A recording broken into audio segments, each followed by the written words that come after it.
Back to this paper on memes as replicators.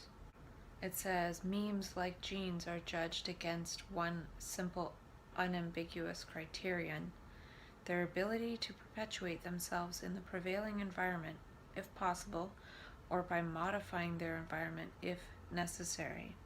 I think this is where embodying one's mania comes in a little bit too, is that there might have been some memes that came about in mania that can be embodied after being harvested. And also this would change the environment too. So if I need to go out and about in order to do random acts of kindness, that's going to change the environment in which I am, genetically expressing myself mimetically and experimenting with some of those memes. And I think mania is like a big experiment with different memes, and it's a meme creating process. It's a learning process. It's like another brain growth. I think that society needs to be designed in a different way to actually support some of these memes.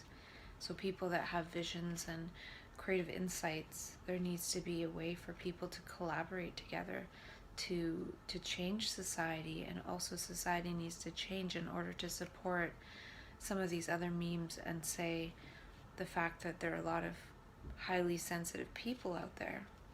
And I think part of what gets changed in the process of epimimetics and endomimetics when one is in mania is that one sees that other things are possible. And that's one of the reasons why people need to retest reality and retest gravity and retest one's abilities. It's almost like when we're children and how we need to climb on a chair and fall off in order to feel the effects of gravity. That happens again when a person goes into that learning state, that innocence of mind. And from that space, one can actually create new memes and prune the memes that aren't helpful. And one might end up pruning oneself back to someone that resembles what one was before, but there's still a growth in that process. And I mentioned how the paper says symbiotic memes, which promote behavior adaptive for both themselves and the genes, will be doubly successful in the long term, for genes will design brains or epigenetic rules to be receptive or creative of such memes.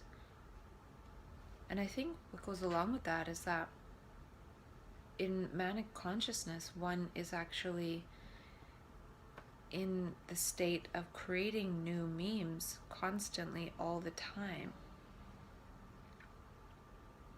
Yet, right now as it is, the people that have those brains that actually go into hypermimetics get diagnosed with a mental illness and then put on medication that suppresses that process.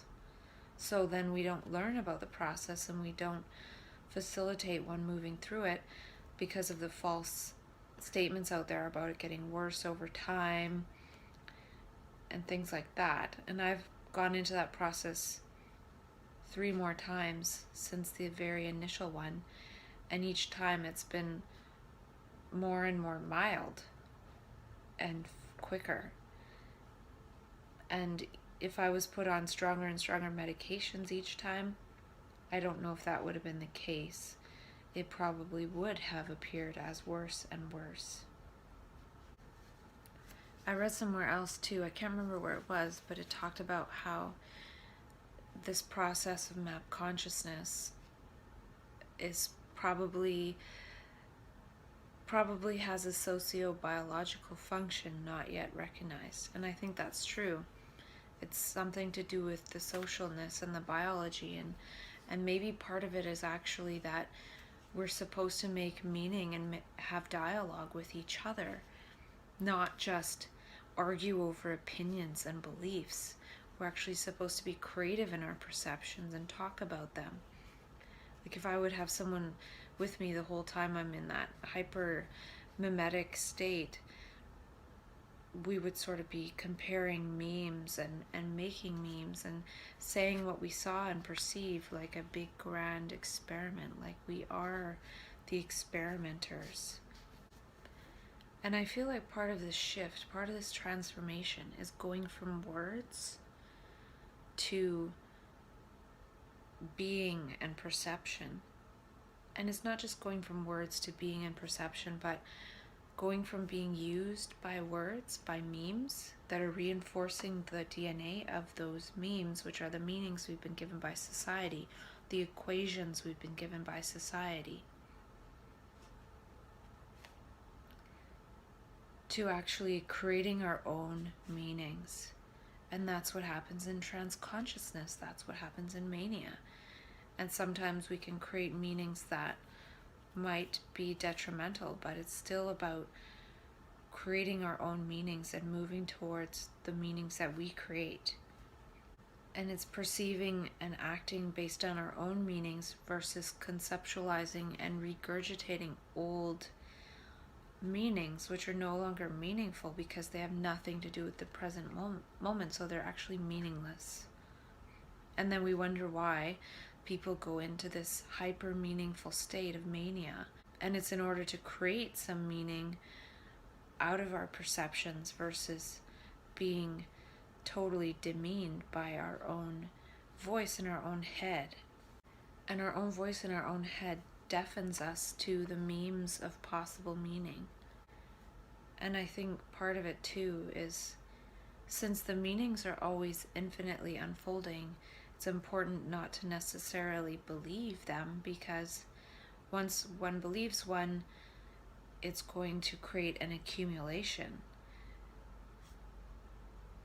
And that accumulation, as soon as one thing is grasped onto, it's actually going to limit what can come next. And I was thinking that reality is all a game of make-believe. It's the powers that be trying to make us believe whatever it is, with the advertising, with education. And believing is recording, and recording is part of the ego process. And I also feel like our ego mind talking is sort of recording over our body, so we're not actually perceiving our body, we're not actually perceiving the recording instrument. We're not perceiving that we have eyes. We're not aware that we have eyes. We're not aware we have a body, because we're always conceptualizing and abstracting and creating images. And those images are almost being superimposed over our body and not even feeling our body. We don't have a clear mind screen. It's polluted with these images, and we're meeting the present moment and reality with these images on our mind screen. So it blocks proper perception, and it also blocks our perception of our body because we're in our heads. It's like we are the special message, and we are the special messenger, and we are the special message creator. And I feel like this process is trying to connect us with our ability to make other meaning. We have the meanings of the ego and success and individuality, and we don't have the greater meaning of what it is to be human. And it's like this thermodynamic ego process. It goes from static and linear to dynamic, and we become these dynamic perspective takers. And consciousness is a non-local phenomenon, and the ego keeps it somewhat localized in our head. But really, it moves with wherever we're putting our attention. And most of the time, our attention's in the past or something, on some memory. And I feel like it's not a mental illness, it's a perceptual sensitivity. One that we all have.